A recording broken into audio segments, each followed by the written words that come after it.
Yo, what is up everybody? My name is Jmack Gaming and welcome back to another episode of this WWE 2005 TEW save.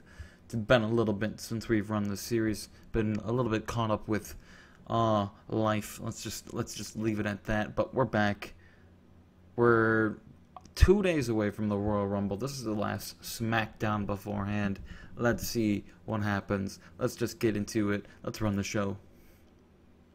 Oh boy, we hired local talent Hernandez to get us to take the squash from up and coming star Heidenreich, and in an abysmal pre-show match, Heidenreich pins Hernandez in 158 with the Cobra Clutch Slam. I guess I gave Heidenreich Paul Heyman, or is that already? That may have been already in. Regardless, Hernandez 21, Heidenreich 34. I like Heidenreich. Fight me. We move on to the main show, where Booker T comes out first, and after last week's demolishing by JBL, after the tag team match, Booker T wants some retribution against his attacker, and Angle and Cena, both of them want retribution, but they give it to Booker T tonight, 2 days away. They know that they can't really take any damage tonight. They want to be at the Royal Rumble fully recovered. So Booker T, he wants JBL, and JBL accepts. But Cena and Angle will be at ringside and at the commentary table for the match.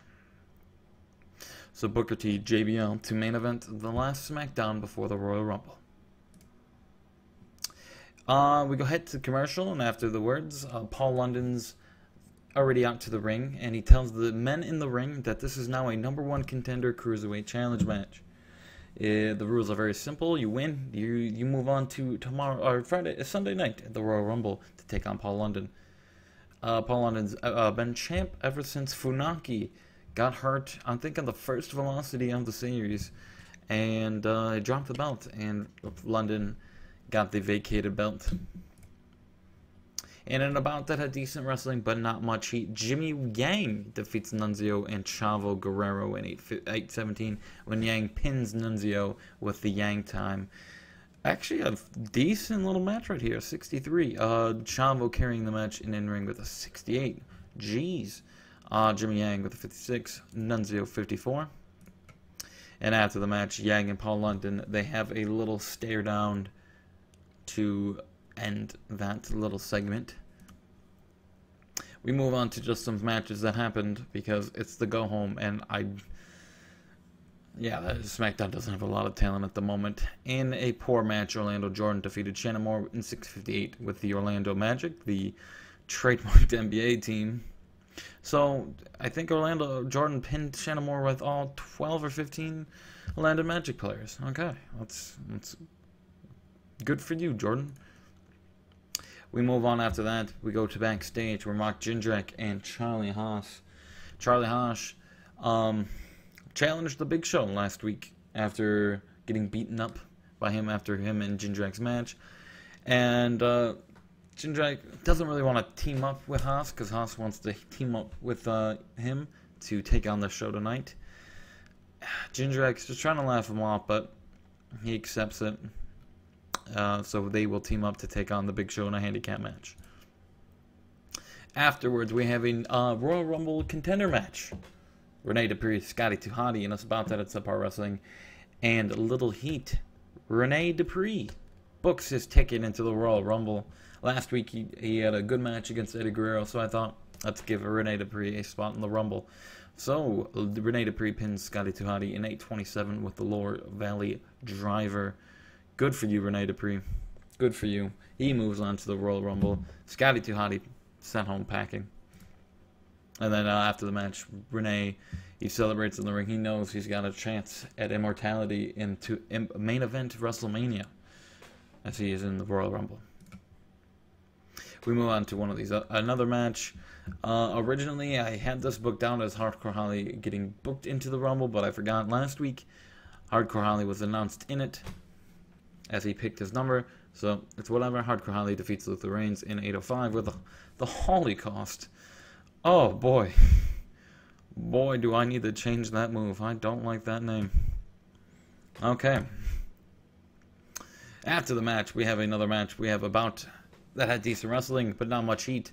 The tag team champions of Rob Van Dam and Rey Mysterio. They take on Doug and Danny Basham, the Basham brothers. And the match was won in 10:44 when Rey Mysterio pinned Doug Basham following the 619. The tag team champions. Great chemistry while teaming together. I think this is their first time teaming up in the save, so that's good to see. That's actually very good to see. And have some... So, after the match, Dvon and Bubba Ray, they come out. And they're challenging...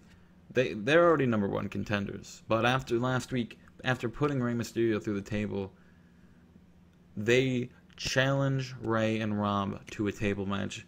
Ray and Rob, they're not stupid men. They knew it was coming. They accept immediately. And we have a big table match set up for the Royal Rumble. The Dudleys versus Rey Mysterio and Rob Van Dam. We move on to that handicap match we were talking about earlier with Show, Jindrak, and Haas in an extremely short match. Big Show defeats Mark Jindrak and Charlie Haas. When Show once again pins Charlie Haas with the hog log. Mark Jindrak was the weak link. I like Mark Jindrak. If anyone watches the Monday Night War series we have on my channel with Chan Talks, he reminds me of Sean Stasiak in a way. And he might be a future superstar in the save, just because I like him. I like Sylvain Grenier. I like Rob. I like that little group right there of workers. I think they were not always. They were underrated. And I'd like to see him get pushed in this alternate universe here.